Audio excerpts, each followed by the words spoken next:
नमस्कार दोस्तों, मैं यतेंद्र मौर्य आपका सॉल्यूशन क्लासेस में स्वागत करता हूं।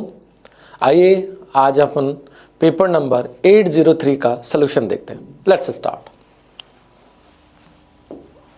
दोस्तों, पहला क्वेश्चन है, identified the segment in the following sentence which contains A grammatical error. प्यारे दोस्तों, हमें एरर देखनी है ग्रामर की। क्वेश्चन है, When shall we arrive to our destination? कि हम हमारी मंजिल पर कब पहुंचेंगे। डेस्टिनेशन मतलब गंतव्य, मंजिल। प्यारे दोस्तों, यहां पर देखिए अराइव के बाद में टू का यूज हुआ है। ठीक है, तो एक बार देख लेते हैं। अराइव एट होता है एक, और एक अराइव इन होता है। अराइव एट का मतलब किसी स्पेसिफिक लोकेशन पर जब पहुंचने की बात आती है, जैसे कि रेलवे स्टेशन हो गया, बस स्टैंड हो गया, सिनेमा थिएटर हो गया, किसी भी स्पेसिफिक लोकेशन पर पहुंचने की बात आएगी, वहां पर एट का यूज होता है। और इनके लिए जैसे किसी शहर में आगमन करना या किसी देश में जाना, है ना, तो वहां पर पहुंचने के लिए अराइव इन का यूज होता। तो प्यारे दोस्तों, यहां पर अराइव टू का यूज नहीं होना चाहिए, माफ करें, अराइव टू का यूज नहीं होना चाहिए, या अराइव एट का यूज होगा। इसलिए option C is the correct answer for us. आइए आगे बढ़ते हैं। प्यारे दोस्तों, अगला क्वेश्चन भी हमारा ग्रामेटिकल एरर से ही संबंधित है।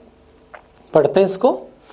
Based on the newspaper reports, newspaper की खबरों के आधार पर वी कैन कंक्लूड, हम यह कह सकते हैं, निष्कर्ष निकाल सकते हैं, निष्कर्ष निकालना, निष्कर्ष देना कि many accidents caused by reckless driving, कि बहुत सारे जो एक्सीडेंट्स होते हैं वो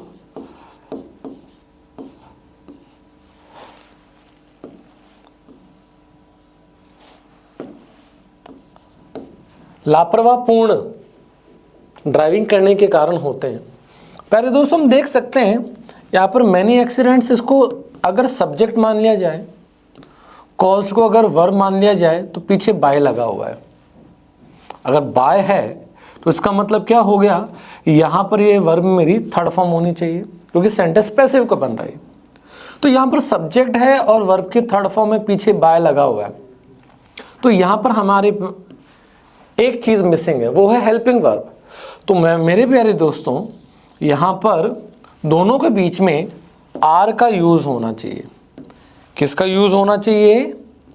आर का यूज होना चाहिए, कि many accidents are caused by reckless driving. इसलिए ऑप्शन सी हमारा करेक्ट आंसर हो जाएगा। आगे बढ़ते हैं। अब दोस्तों, यहां पर ये अंडरलाइन नहीं है, हम कर लेते हैं इसको। ये अंडरलाइंड सेगमेंट है, हम इसकी जांच करनी है कि क्या ये अंडरलाइंड सेगमेंट सही है, और सही है तो नो एरर पे, नो इम्प्रूवमेंट पे, और अगर इसमें कोई गड़बड़ी है तो फिर हमें तीन में से किसी एक का चुनाव करना है। पढ़ते हैं। द ग्रेटर द डिमांड्स, यानी जितनी बड़ी मांग होगी, हायर द प्राइस, उतनी ही बड़ी कीमत होगी। तो प्यारे दोस्तों, हम देख सकते हैं ये एडजेक्टिव का रूल है कि जब द प्लस कंपैरेटिव डिग्री से सेंटेंस की शुरुआत होती है, तो उसका दूसरा भाग भी द प्लस कंपैरेटिव डिग्री से ही आता है। यहां पर कंपैरेटिव डिग्री हायर तो है, लेकिन यहां पर द का इस्तेमाल नहीं। इसका मतलब डी तो नहीं हो सकता, ए और बी भी नहीं होगा, ऑप्शन सी हो जाएगा, क्योंकि द भी है और कंपैरेटिव डिग्री भी है। ठीक है, आगे चलते हैं। वापस से हमें यहां पर अंडरलाइंड सेगमेंट के बारे में बात करनी है। अगर ये दुरुस्त है तो नो इम्प्रूवमेंट, और अगर गलत है तो तीन में से कोई एक हमें चुनाव करना है। I prefer to ride than to walk. मेरे प्यारे दोस्तों, यहां पर प्रीफर के बाद में नो डाउट यहाँ पर देन का इस्तेमाल तो नहीं होता, क्योंकि प्रीफर एक ऐसी वर्ब है जो कि किसका इस्तेमाल लेती है, टू का यूज़ लेती है। ठीक है, तो अब यहाँ पर प्रीफर के बाद में टू राइड नहीं आएगा, यहाँ प्रीफर के बाद में राइडिंग आना चाहिए, क्योंकि प्रीफर मेन वर्ब हो गई तो उसके बाद में मुझे ऑब्जेक्ट के रूप में चाहिए, तो राइडिंग आईएनजी जेरेंड से चलेगा। तो हमारे पास में बी और डी तो वैसे ख़त्म हो गए, रहा सी और ए में बात, तो यहाँ प्रीफर के बाद में देन का इस्तेमाल नहीं हो सकता, इसलिए ये भी इनकरेक्ट हो गया। तो यहाँ पर प्रीफर के लिए टू का इस्तेमाल है, आईएनजी वाली फॉर्म आनी चाहिए, फिर टू का इस्तेमाल होना चाहिए, इसलिए option A is the correct answer for us. आगे बढ़ते हैं। Select the correct active passive form of the given sentence. ठीक है, हमें यहां पर सेंटेंस एक्टिव दिया गया है। ठीक है, क्यों? क्योंकि प्रिंसिपल मेरा सब्जेक्ट है, ये मेरी सेकंड फॉर्म है, स्टाफ मेंबर्स मेरा क्या होगा, ये ऑब्जेक्टिव हो जाएगा। ठीक है, तो ये एक्टिव है, हमें पैसिव देखना है कि the principal kept the staff members waiting, यानी प्रिंसिपल ने स्टाफ मेंबर्स को इंतजार करवाया। तो दोस्तों अब ऑब्जेक्ट को सब्जेक्ट बना लिया जाए। ठीक है, जो कि हमारे पास सब में है, लेकिन जब सेकंड फॉर्म होती है एक्टिव में तो पैसिव बनाते समय वॉज या वर्ब प्लस वर्ब की थर्ड फॉर्म में कन्वर्ट हो जाता है। तो सीधी सी बात, ए तो वैसे इनकरेक्ट हो गया।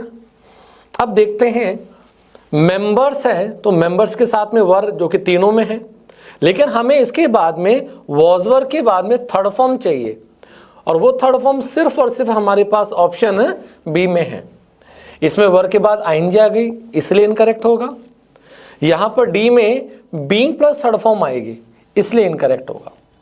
कॉन्टिन्यूअस का नहीं है, इसलिए बीइंग नहीं आना चाहिए, इसलिए option B is the correct answer for us. आगे बढ़ते हैं। Select the most appropriate direct form of the given sentence. प्यारे दोस्तों, यहां पर ये एक सेंटेंस दिया हुआ है, सेंटेंस हमारा डायरेक्ट में है। ठीक है, हमें इनडायरेक्ट चुनना है इसका। Select the most appropriate indirect form, ये डायरेक्ट नहीं इनडायरेक्ट चुनना हमें इसका। ठीक है, I said to my friend, मैंने अपने दोस्त से कहा, can I borrow your dictionary for a day, मैं अपने ही दोस्त को कह रहा हूं, क्या मैं आपकी डिक्शनरी एक दिन के लिए ले सकता हूं। हेल्पिंग वर्ब से शुरुआत है तो कैन किस में बदल जाएगा, आस्क्ड या इंक्वायर्ड में बदल जाएगा। तो आइए देखते हैं। आई आस्क्ड माई फ्रेंड इफ, जब हेल्पिंग वर्ब से रिपोर्टेड स्पीच की शुरुआत होती है तो इनडायरेक्ट बनाते समय उसका कनेक्टर इफ या वेदर हो जाता है। ठीक है, इफ या वेदर हो जाता है। ठीक है, तो प्यारे दोस्तों, इफ सब में दिया हुआ है, माफ करें सब में है, लेकिन डी पॉइंट में दैट के साथ है, तो ये तो वैसे ही इनकरेक्ट हो गया। क्या मैं आपकी डिक्शनरी, कहने वाला भी मैं, क्या मैं आपकी डिक्शनरी ले सकता हूं, तो इनडायरेक्ट में कैसे बनेगा, मैंने अपने दोस्त से कहा कि क्या मैं उनकी डिक्शनरी एक दिन के लिए ले सकता था। I asked my friend if I could borrow his dictionary for a day, तो कैन का पास्ट क्या हो जाएगा, कुड हो जाएगा, इसलिए ऑप्शन ए हमारे लिए सही आंसर हो जाएगा। आगे बढ़ते हैं दोस्तों। Select the most appropriate option to fill in the blank. इस सेंटेंस में से चार में से कोई बेस्ट हमें म्यूजिंग की साथ में लगाना है। Muse over, muse along, muse through और म्यूज फ्रॉम। सेंटेंस पढ़ते हैं। Niharika was musing dash memories of the past. प्यारे दोस्तों, मेमोरीज ऑफ द पास्ट, तो ये अपने आप में इस वर्ड का अर्थ दे जा रहा है कि जब हम पास्ट की कोई यादों के लिए बारे में डीपली थिंक करते हैं, डीपली यानी गहराई से सोचते हैं, यादों में मगन रहते हैं, तो उसके साथ म्यूज के लिए ओवर का यूज होता है। म्यूजिंग ओवर, म्यूजिंग ओवर मतलब पास्ट के बारे में बड़ा गहराई से सोचना, बड़ा डीपली सोचना, उसको म्यूजिंग ओवर कहते हैं। तो option A is the correct answer for us. आगे बढ़ते हैं। Select the most appropriate option to fill in the blank. वापस से यहाँ पर हमें 4 में से एक उचित वर्ड भरते हुए सेंटेंस कंप्लीट करना है। द लेम बॉय ट्राइड, उस लंगड़े लड़के ने प्रयास किया, टू क्लाइम, चढ़ने का, द स्टेयरकेस, सीढ़ियों पर, विदाउट डैश हेल्प, बिना डैश मदद के। ठीक है दोस्तों, विदाउट एक नेगेटिव वर्ड होता है। ठीक है, तो जब नेगेटिव की बात आती है तो बिना किसी मदद के, तो विदाउट एनी हेल्प, तो विदाउट एनी हेल्प का यूज किया जाता है। तो विदाउट के साथ हमेशा एनी का यूज होता है। तो option B is the correct answer. आगे बढ़ते हैं। Select the most appropriate synonym. दोस्तों हमें पर्यायवाची चाहिए, सिनोनिम चाहिए इस वर्ड के लिए।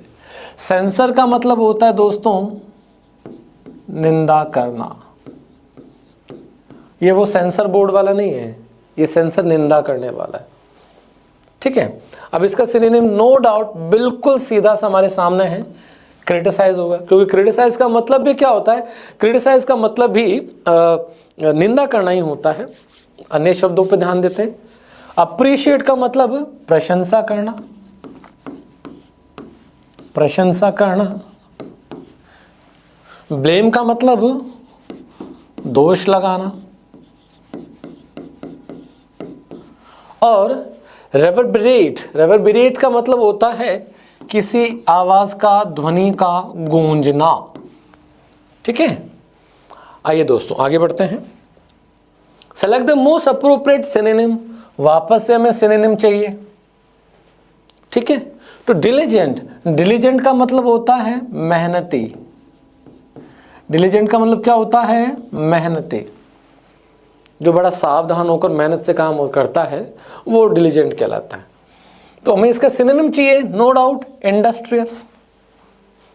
तो जैसे डिलिजेंट के और भी जैसे अन्य सिनोनिम हो सकते हैं। असिडियस हो गया, लेबोरियस हो गया, हार्ड वर्किंग हो गया। ठीक है, ये सब डिलिजेंट के ही सिनोनिम है। तो option A is the correct answer. आगे देख लेते हैं। इंडिफरेंट का मतलब होता है उदासीन, जो समान रहता है, जो हर परिस्थिति में समान रहेगा, वो उदासीन टाइप का। पेरिलस, खतरनाक। ठीक है, एनर्जेटिक, जोशीला, एनर्जी से भरपूर। ठीक है, आगे चलते दोस्तों। एनिमोसिटी, और एनिमोसिटी का हमें चाहिए एंटीनम, यानी उल्टा चाहिए, विलोम शब्द चाहिए दोस्त। एनिमोसिटी का मतलब होता है दुश्मनी। एनिमोसिटी मतलब दुश्मनी। अब दुश्मनी है तो उसका उल्टा क्या हो जाएगा, लव। भाई दुश्मनी का उल्टा, इसका एंटीनम क्या हो जाएगा, लव। ठीक है, तो ऑप्शन ए हमारे लिए इसका आंसर होना चाहिए। अन्य शब्दों की ओर ध्यान देते हैं। तो लेविटी का मतलब होता है जहां पर असम्मान हो, कोई गंभीर मुद्दा चल रहा हो, उस गंभीर मुद्दे के प्रति आप सम्मान नहीं दिखा रहे, तो लेविटी ही होती है वो। ठीक है, लक, किस्मत। और हॉस्टिलिटी, हॉस्टिलिटी का मतलब भी दुश्मनी ही होता है, हॉस्टाइल से बना हुआ शब्द है। ठीक है, तो इसके लिए अपना ए आंसर हो जाएगा। आगे बढ़ते हैं। Select the most appropriate antonym. प्यारे दोस्तों, वापस से हमें इस दिए गए वर्ड का एंटीनम चाहिए, उल्टा शब्द चाहिए।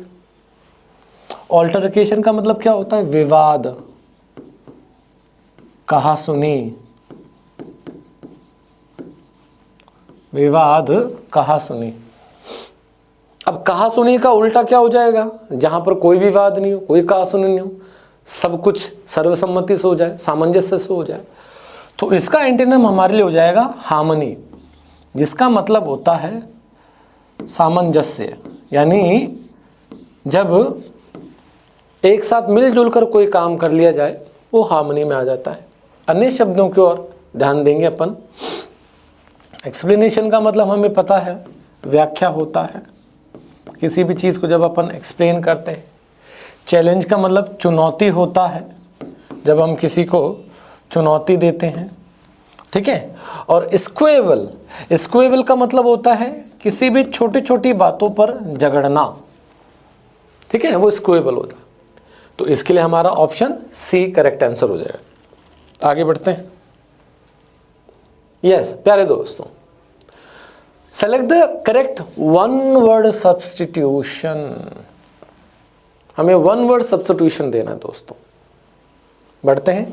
Succession of rulers belonging to one family, एक ही परिवार के शासकों का उत्तराधिकार, ठीक है ना, उसको क्या बोलते हैं अपन? जब एक राजा के बाद उसका बेटा, उसका फिर उसका बेटा, फिर उसका बेटा, भाई, इस प्रकार से उस शब्द को क्या कहते हैं? वो कहलाएगा ए, क्योंकि इसका मतलब होता है वंश, डायनेस्टी। और वंश में ऐसे ही होता है, डायनेस्टीज में ऐसे होता है। हमने इतिहास में पढ़ा है कि जब एक राजा बन जाता है, उसका बेटा या उसका भाई फिर राजा बनता है, फिर उसका भाई या बेटा राजा बनता है, वो वंश ही चलता जाता है, ठीक है। आगे बढ़ते हैं अन्य शब्दों की ओर ध्यान देते हुए। क्लैन मीन्स मेरे प्यारे दोस्तों कबीला हो जाता है।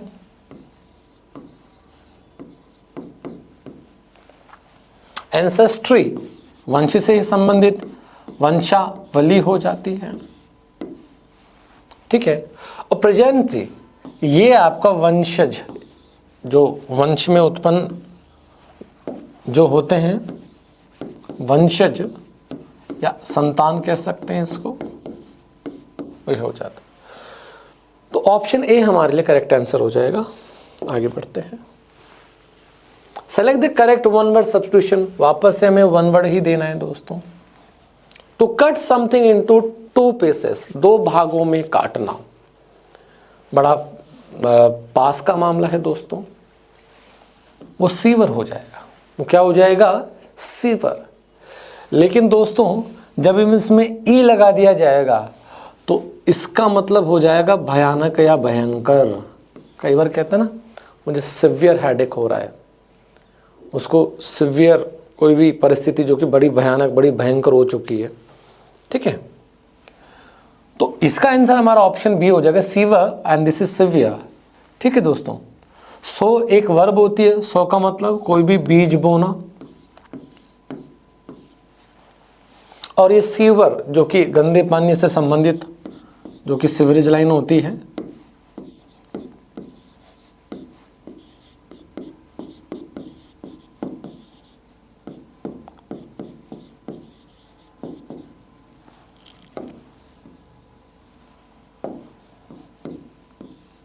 ठीक है।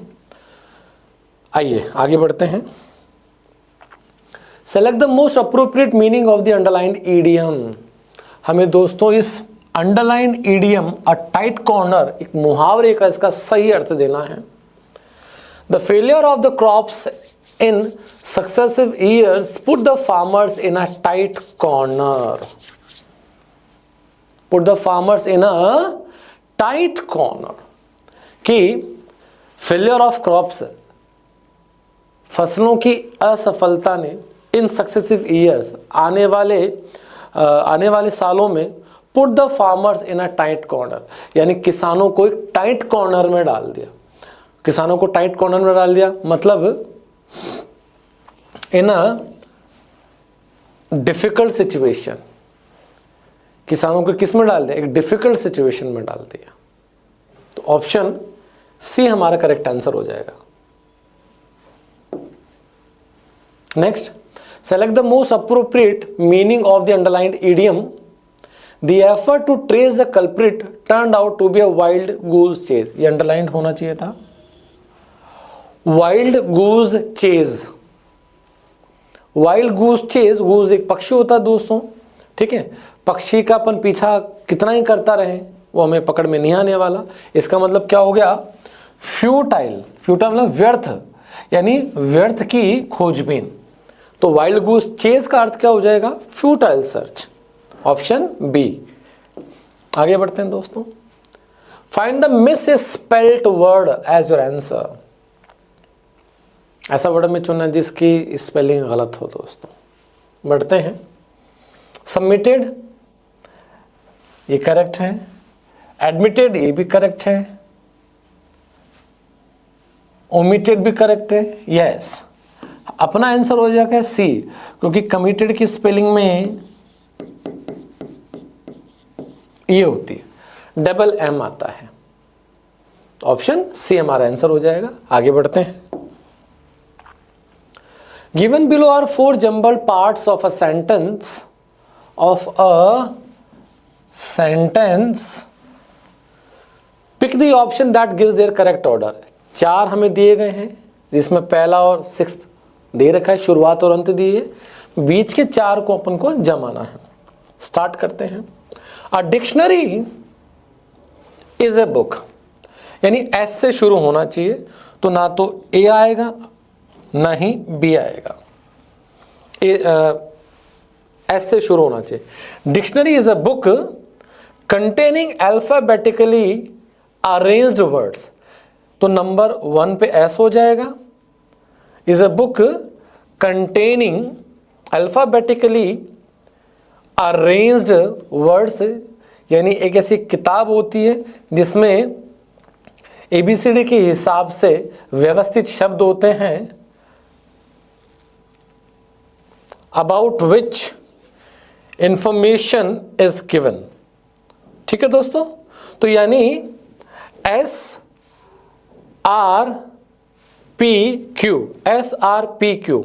एक बार और दूसरी तरफ भी देख लेते हैं। एस के बाद में is a book arranged words नहीं, ऑप्शन सी हमारा करेक्ट ऑर्डर हो जाएगा इसका। ठीक है दोस्तों, आगे बढ़ते हैं। वापस से दोस्तों 4 जम्बल्ड सेंटेंसेस दिए हुए हैं, करेक्ट पार्ट में उसको लेके आना है। Instead of clarity it multiplies doubts and inflates minor possibilities into imaged catastrophe.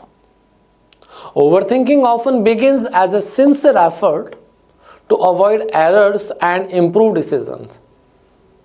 Consequently, action stalls, confidence weakens, and even simple choices start feeling daunting. The mind circles the same thoughts, wrongly believing repetition will eventually bring certainty. प्यारे दोस्तों, यहाँ पर बात हो रही है over thinking की। यहाँ पर बात किसकी हो रही है? ओवर थिंकिंग की बात हो रही है। तो मेरे हिसाब से यहाँ पर नंबर 1 पे क्यू से स्टार्ट होना चाहिए, क्योंकि इंस्टेड ऑफ एक ये प्रपोजिशन हो गई, यहाँ से शुरू नहीं होना चाहिए। कॉन्सिक्वेंटली अपना एक कंजंक्शन हो गया, यहाँ से शुरू नहीं होना चाहिए, या तो बचेगा एस या फिर क्यू। क्यू इसलिए स्टार्ट होगा क्योंकि ओवर थिंकिंग ये शुरुआती एक इंफॉर्मेशन है कि किसकी बात कर रहे हैं। और एस में बात करें तो एस में यहाँ पर the same thoughts, wrongly believing repetitions will eventually bring certainty, यानी जो काम यहां ऊपर किया जा रहा है उसी के बारे में बातचीत हो रही है एस में। ठीक है, तो नंबर 1 क्यू से शुरू होना चाहिए, तो यानी ऑप्शन अपना एक ही है, ऑप्शन डी। तो ऑप्शन डी हमारा आंसर हो जाता है। आगे बढ़ते हैं। अगला है select the incorrectly spelled word. हमें वापस से इनकरेक्टली स्पेल्ड वर्ड की बात करनी है दोस्तों। बढ़ते हैं।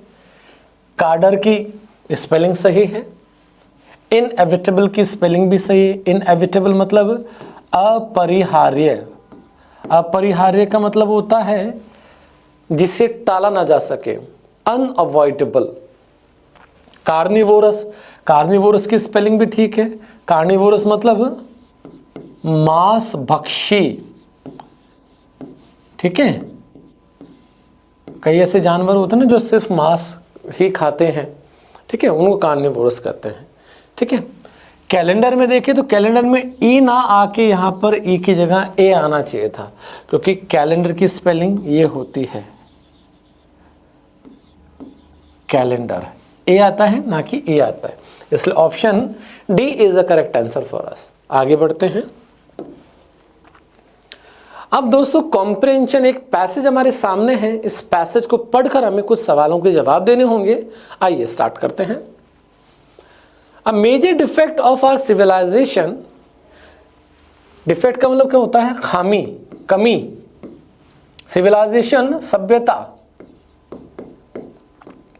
ठीक है, कि हमारी सभ्यता की बड़ी खामी यह है कि इट डज नॉट नो, इसे पता नहीं है what to do with its knowledge, कि अपने ज्ञान के साथ, अपनी जानकारी के साथ क्या करना है। Science has given us powers, यानी विज्ञान ने हमें शक्तियां दी हैं, फिट फॉर द गॉड्स, ठीक है, जो कि ईश्वर के लिए फिट होती हैं। Yet we use them like a small children, फिर भी हम उसको किसकी तरह यूज करते हैं? बच्चों की तरह यूज करते हैं। वी डू नॉट नो, हमें पता नहीं है how to manage our machines, हमें पता नहीं है कि हमें मशीनों का उपयोग कैसे करना है। They were made to be man's servant, they were made to be man's servant. यहाँ पर देख किसकी बात हो रही है? ये बात हो रही है मशीनों की, ठीक है। They were made to be man's servant, मशीनों को मानव का गुलाम, नौकर बनने के लिए बनाया गया था। But man has become so dependent, कि मनुष्य उन पर इतना निर्भर हो गया है दैट कि there is a danger of their becoming his masters, कि एक खतरा उत्पन्न हो गया है कि मशीनें उसकी मालिक बन सकती हैं। Most man now spend much of their lives, कि ज़्यादातर जो पुरुष हैं अपना वक्त गुजारते हैं, अपनी जिंदगियां गुजारते हैं लुकिंग आफ्टर, यानी देखभाल करने में, एंड वेटिंग ऑन मशीन्स, यानी मशीनों का इंतजार करने में। Machines are stern mastered, stern मतलब सख्त, स्टर्न का मतलब होता है सख्त।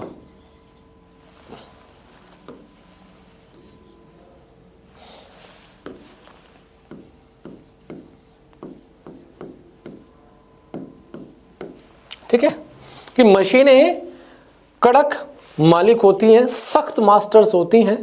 दे must be fed with coal, उन्हें कोयला दिया जाना चाहिए। गिवन पेट्रोल दिया जाना चाहिए पीने के लिए। And oil to wash with, और उनकी धुलाई के लिए तेल दिया जाना चाहिए। And kept at the right temperature, और उन्हें उचित तापमान पर, सही तापमान पर रखा जाना चाहिए। If they do not get their meals, यहाँ पर दे का मतलब है मशीनें, अगर उन मशीनों को समय पर खाना नहीं मिलता है, मतलब कोयला, तेल और पेट्रोल, इस प्रकार से, दे रिफ्यूज टू वर्क, वो काम करने से मना कर देती है। और बर्स्ट विद रेज, रेज मतलब गुस्सा, रेज मतलब गुस्सा, और वो गुस्से से फट पड़ती है। स्प्रेडिंग रूइंस, रूइन मतलब तबाही, एंड डिस्ट्रक्शन, ठीक है, और क्या फैला देती है?